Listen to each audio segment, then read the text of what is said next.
berharap. Proses dihitung, dikalkulasi dengan hati-hati.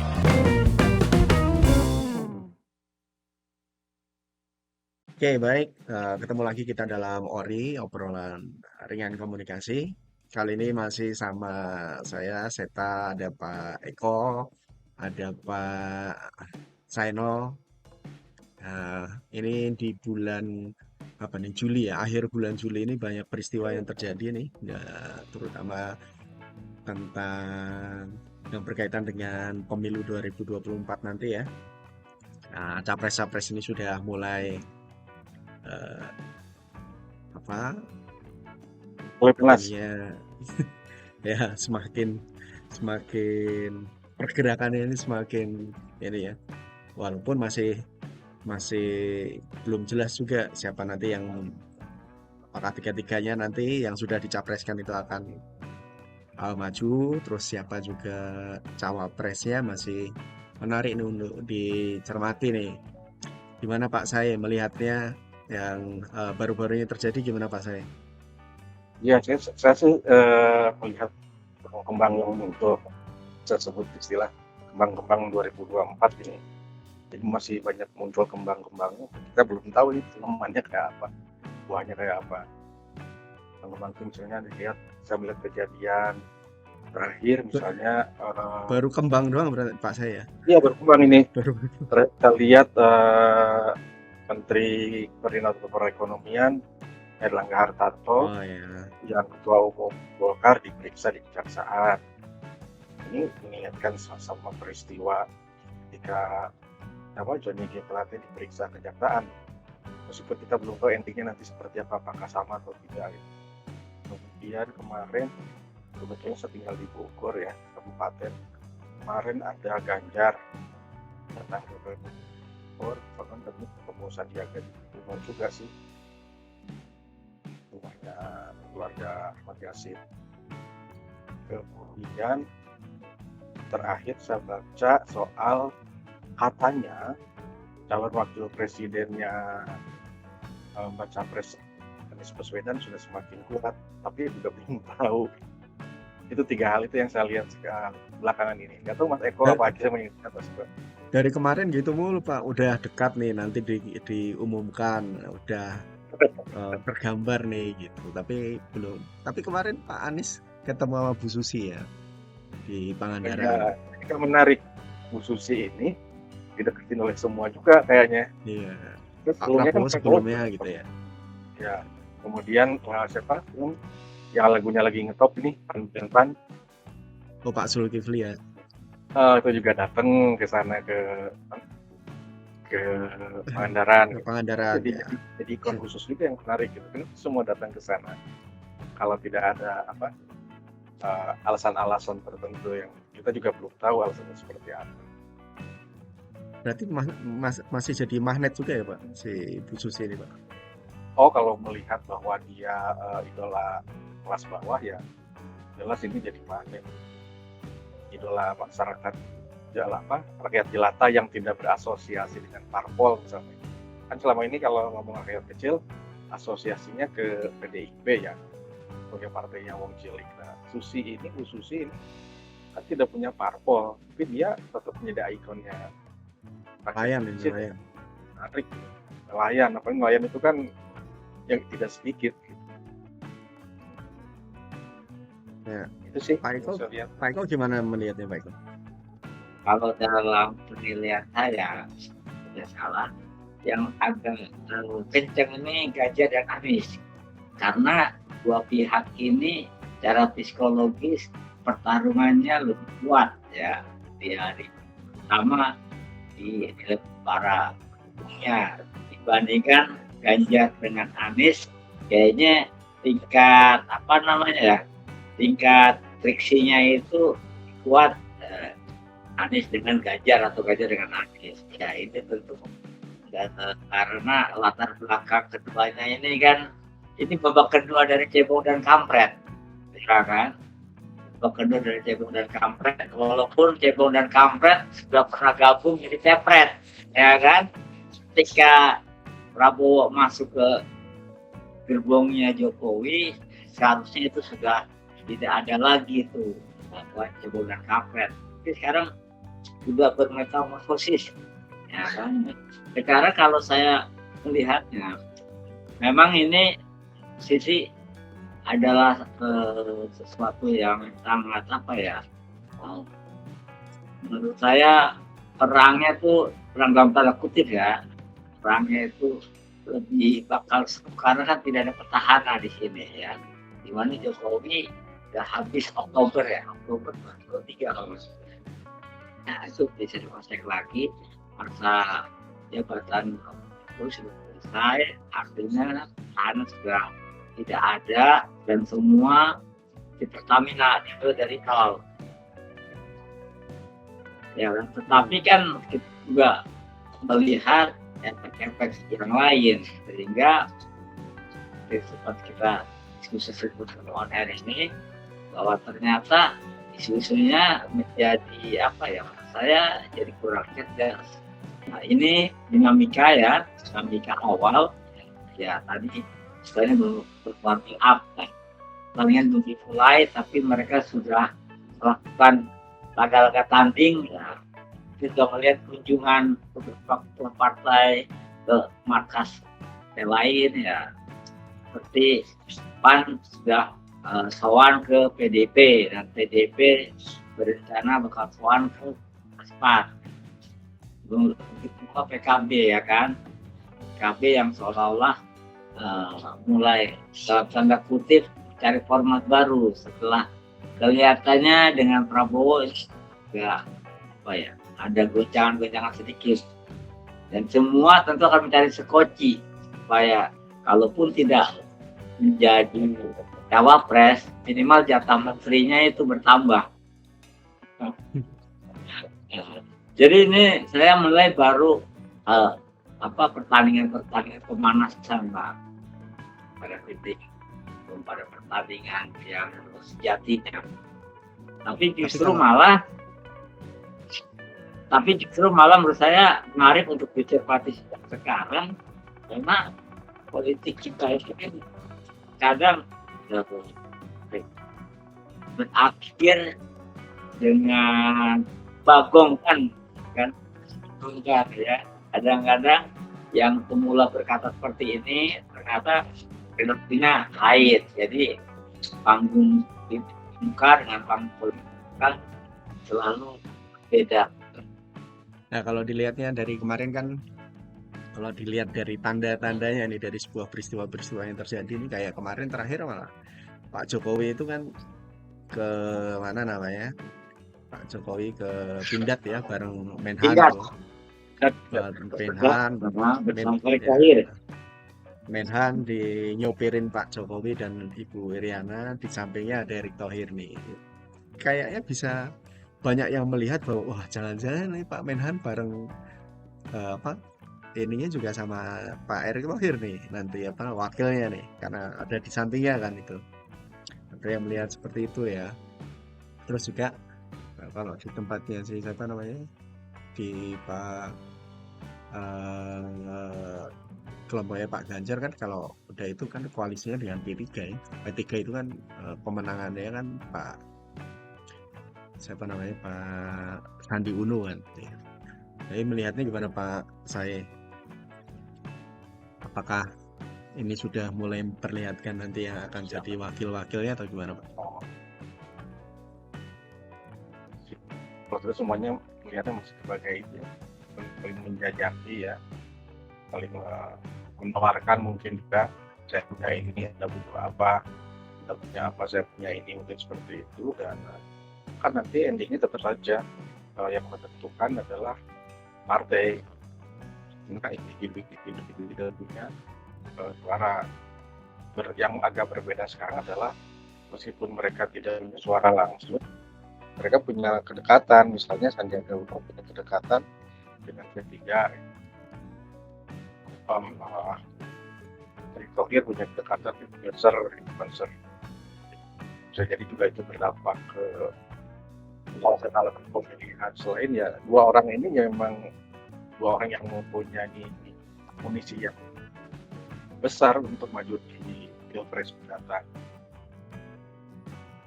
kalau kita bicara di luar itu wapres, cawapres ya nggak sulit kalau hitungannya adalah amunisi yang besar ya.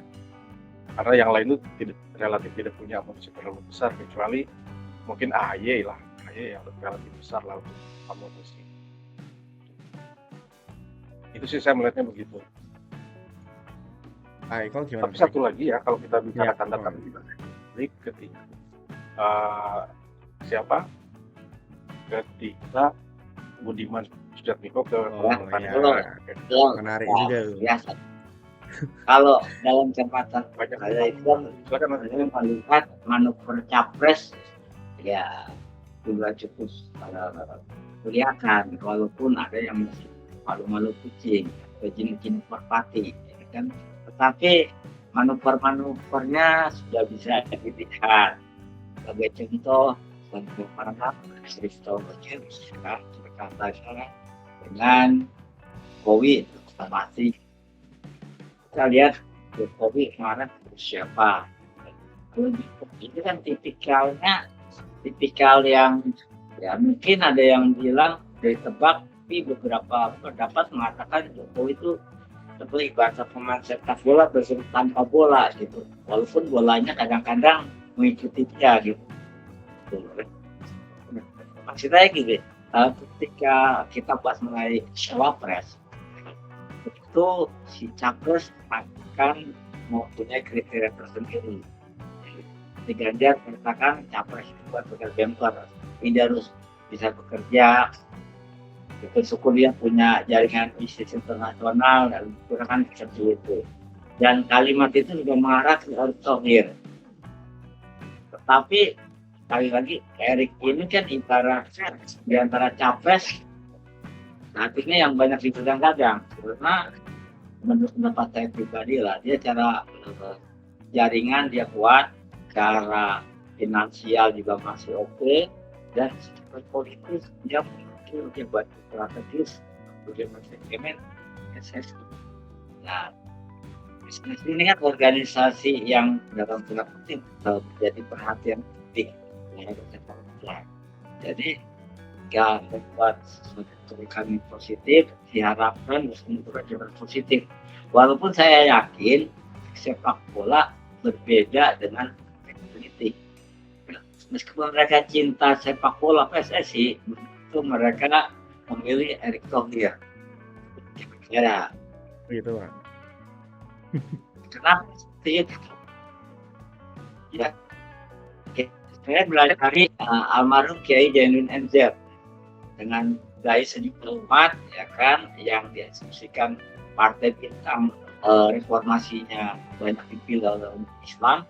Ternyata jamaah atau pensiarnya Kiai Haji Jainuddin MZ ini tidak serta-merta berafiliasi ke partai reformasi, dia pilih yang lain. Artinya apa? Artinya para pemilih ini keras, tidak serta-merta dia cinta PSSI pasti mendukung Erick Thohir. Sandiaga Uno itu juga punya jam terbang politik, yang beliau dibandingkan Erick Thohir. Jadi mungkin cara kalkulasi dan pengeluaran finansialnya lebih berhati-hati karena jalan masih panjang, ya kan? Dia tidak bisa menghambur-hamburkan dana di awal taruhan. Seperti itu. Kemudian yang menarik juga dicermati adalah cawapres dari kalangan NU. Ya, salah satunya Kofifa Indar Parawansa, walaupun tempat-tempat ya dikumpulkan dan tenggelam. Ini Kofifa ini juga punya basis massa di Jawa Timur yang lumayan kuat. Kemudian Ridwan Kamil Jawa Barat itu data yang lalu ini terbesar. Artinya ketika Ridwan Kamil jadikan cawapres, harapannya dia bisa mendulang suara besar di dapil atau pemilihan Jawa Barat. Tapi sekali lagi ini semua kan masih berproses, ya. Mungkin akan mulai kelihatan bayang-bayangannya, gambar-gambarannya setelah bulan Oktober. Jadi Oktober, November, Desember itu adalah momentum untuk meningkatkan speed. Jadi mungkin full speednya adalah Desember dan Januari karena pemilu itu 14 Februari 2024. Itu sih pandangan seperti itu. Jadi memang ada kandidat cawapres yang masih malu-maluing, ada yang jinak-jinak merpati, ya ada yang ingin mulai tampil seperti itu. Pak D tadi belum selesai itu gimana Pak D yang melihatnya tadi si Budiman Sujatmiko ke tempat Prabowo tadi? Pilihan bahkan dari PDIP sendiri masih belum bulat untuk memilih ini. Ya gitu. Ganjar sebagai jagoan, paling tidak masih ada penilaian lain atau konon ada upaya untuk tetap menyandingkan Prabowo dengan Ganjar. Karena siapa yang jadi capres atau cawapres itu masih belum final ya. Tapi kalau misalkan upaya itu berhasil, katakanlah Prabowo akhirnya berpasangan dengan Ganjar, pemilu selesai. Dua-duanya partai besar, sementara Golkar ini kan sekarang dikeluhkan oleh para politisi sebagai partai yang sedang turun anjlok suaranya. Sekarang kalau mau dilihat sebetulnya tinggal bagaimana arah PDIP dan arah Gerindra. Kalau pertanyaannya apakah Nasdem tidak perlu dilihat, ya memang perlu dilihat, tapi dari sisi pangsa politiknya lebih besar PDIP dan Gerindra. Menjadi lain kalau misalnya Demokrat ini bisa menggalang suara-suara alternatif. Yang kata lain memecah kemungkinan koalisi-koalisi yang ada itu untuk tetap bertahan. Misalnya Demokrat ngedeketin Golkar lah yang sekarang sedang goyah gitu kan. Selain Demokrat dekat dengan Nasdem dan dekat dengan PKS itu nambah tuh. Karena bagaimanapun konstituen Golkar itu kan juga gede. Mungkin dari sisi kondisi parpolnya sedang turun, tapi masyarakat yang memilih Golkar kan dari beberapa pemilu menunjukkan bahwa masih ada gitu. Jadi ya bandulnya ini memang masih, kalau tidak dikatakan masih belum ada, bisa jadi malah bandulnya sedang muter-muter kayak gasing gitu. Kayak gasing nanti belum tahu mungkin berartinya di mana. Tinggal masalahnya adalah bagaimana kemampuan dari masing-masing mesin politik untuk memanfaatkan situasi yang ada, mengkapitalisasi situasi yang ada, sehingga nanti mendorong calon-calon mereka maju sebagai calon yang kuat di 2024. Menurut saya sih begitu. Dan kemarin kalau nggak salah Surya Paloh kan juga sempat ketemu sama Jokowi kan ya Bang? Ya. Jangan-jangan Surya Paloh juga Nasdem nih masih menimbang-nimbang juga nih. Bisa jadi. Semuanya kan masih nimbang-nimbang. Preseta. Ya Pak. Ya, sorry. Kalau mencermati soal Sujatmiko ya, yang mulai menjalin komunikasi dengan memang itu suatu yang menarik karena menurut saya Gerindra ini kan sosok politisi muda ya, yang katakanlah memang sudah matang di lapangan dan ya berbasis kuat di akar rumput. Kalau di PDIP kan ada katakanlah ada yang lebih ketemu ya di Sujatmiko. Kalau di Gerindra itu kan ada dapat yang meninggal kemarin, pokoknya yang generasi 98 lah. Nah, artinya apa? Mungkin Gerindra ingin membangun komunikasi dengan politisi muda ini terkait atau akal yang katakanlah pemilih muda milenial ya. Budiman kan salah satu yang dianggap punya basis masa yang, tapi keyakinan saya, kalau melihat latar belakang Budiman itu diangkat dan dibesarkan di PD Perjuangan, termasuk Adian Apitupulu, yang kecil kemungkinan, tetap ada kemungkinan, tapi kecil dia untuk berlaku ke Gerindra. Tapi yang namanya politik itu kan memang tidak bisa hitam putih ya. Saya juga cermati peluang seperti Diman Jatmiko untuk naik ke level yang lebih tinggi ini kan agak apa ya, kalau di PDIP agak berat karena masih banyak tokoh-tokoh senior ya kan, dan di PDIP itu kan sangat apa ya, harus bisa memahami atau mengejawantakan instruksi dari ya kan. Nah, kalau tidak bisa dia akan dianggap offset sampai disimpulkan misalkan. Ya walaupun dalam politik tentu ada upaya-upaya untuk memecah Cairkan. konsentrasi lawan.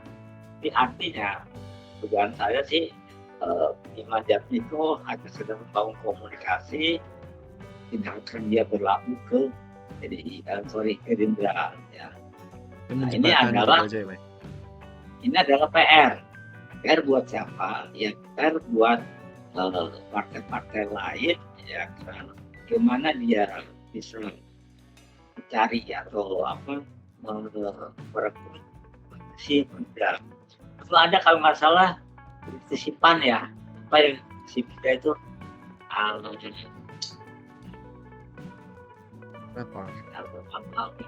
itu siapa namanya, yang masih muda lah, yang akhirnya dia menjadi presidenan karena hidupnya ke Jokowi. Dan seperti Faisal Assagraf ini kan juga angkatan 98 ya. Ini juga mulai kritis dan sangat tendensi tidak menembak petisi komunitas Jokowi ya. Tapi kan belum ada info ya, apakah dia pesan oleh siapa, kita nggak tahu. Tapi yang pasti politisi muda ini dibutuhkan dan gap ini tidak terlalu jauh. Kira-kira seperti itu. Dan dari kemarin kan sempat dirilis dari indikator tuh ya, apa survei apa capres ini, baca pres ini ternyata Prabowo masih di atas, terutama untuk kalangan Gen Z dan millennials tuh Pak. Apa namanya? Ternyata Gen Z sama millennials tuh banyak yang cenderung ke Prabowo gitu ya. Pak, saya melihatnya gimana, bahwa ternyata dalam beberapa survei ini Prabowo unggul itu Pak. Bisa jadi calon pemilih sekarang berpikir masa depan sempurna dengan masa lalu kan. Dan kalau melihat itu kan yang paling mantap Prabowo. Di luar bahwa dia lebih tua, jauh lebih tua daripada muda kan. Apalagi itu Pak ya, tadi kayak siapa namanya, Budiman Sujatmiko datang ke situ, itu mungkin bisa lebih menguatkan lagi tuh Pak ya. Bisa jadi lebih kuat ya. Karena masalahnya kemudian kedatangan itu maksudnya apa? Kan pasti tidak mungkin datang tanpa maksud ya. Bisa jadi tapi kalau kita lihat secara apa namanya, semetik dari sebuah peristiwa itu kan, orang akhirnya bisa mengambil apa namanya, pesan gitu ya, paling enggak dari apa yang mau dikomunikasikan dari situ kan. Karena kita sebagai orang yang di luar itu nggak tahu kan, bahkan ya nggak dibuka kan perbincangannya Prabowo dengan si Budiman Sujatmiko itu apa gitu. Tapi dengan datangnya Budiman Sujatmiko ke tempat Prabowo itu kan, kita bisa masyarakat lah gitu ya, masyarakat kan bisa melihat bahwa oh berarti nggak ada masalah nih, apa namanya, yang aktivis ini dengan Prabowo, berarti kan nggak ada masalah gitu kan. Melihatnya gitu. Tidak, pesan yang ditangkapnya itu. Kadang kan orang sekarang itu. Tapi kan kadang orang cuma melihat pesannya apa gitu, Pak. Nggak nggak nggak peduli dengan apa yang dibicarakan juga gitu kan. Dan nggak tahu juga kita yang dibicarakan apa gitu. Cuma ini, Kang, kalau aku yang lihat kesan bahwa kedatangan Imam Jatuh ke Prabu akan menghapus stereotip bahwa Bowo itu pembunuh segala macam. Nah, memang kita masih melihat orang seperti Adian Mampu itu masih kencang bersuara. Bowo menjawab terhadap kasus hilangnya aktivis ke mata masa lalu. Saya kini isu ini masih sedap dijual, ya, masih sedap digoreng karena ini menjadi suatu yang dianggap selesai, walaupun mungkin dari sisi internal angkatan darat sudah selesai. Copotnya Jen Subianto dianggap sudah selesai, tetapi ya kalau digoreng kan gitu, ya kan, digoreng biar hangat gitu. Karena generasi sekarang tuh udah nggak peduli lagi, soal anggapnya itu adalah bagian dari masa lalu. Ya, kita nih yang hidup di era sekarang nggak mau sekolah kepada sejarah hilangnya aktivis masa lalu gitu ya, itu dianggap itu bagian dari lo gitu loh. Lo kan berjuang pada masa itu, resiko lo gitu kan. Sekarang gue menatap masa depan gue gitu kan, di era digital seperti sekarang. Menurut saya seperti itu. Ya persis tadi saya ngomong itu juga bahwa ya bisa jadi yang generasi sekarang tidak mau melihat juga, tidak mau bersandar ke belakang, apalagi sekarang juga ada semacam agenda setting untuk menghapuskan itu gitu, untuk membawa masa berpikir bahwa udahlah masa lalu ya kan masa lalu gitu. Tapi di sisi lain juga ada agenda setting tandingan yang tetap mengingatkan jangan dipilih. Itu juga terjadi di lapangan gitu. Mengingatkan dampak-dampak ya tinggal kan mana semuanya kan tinggal mana yang dipercaya gitu Pak ya. Iya. Di bagian dari Kembang 2024 itu ada wacana untuk lupakan, ada wacana untuk jangan lupakan. Tinggal mana yang lebih kuat.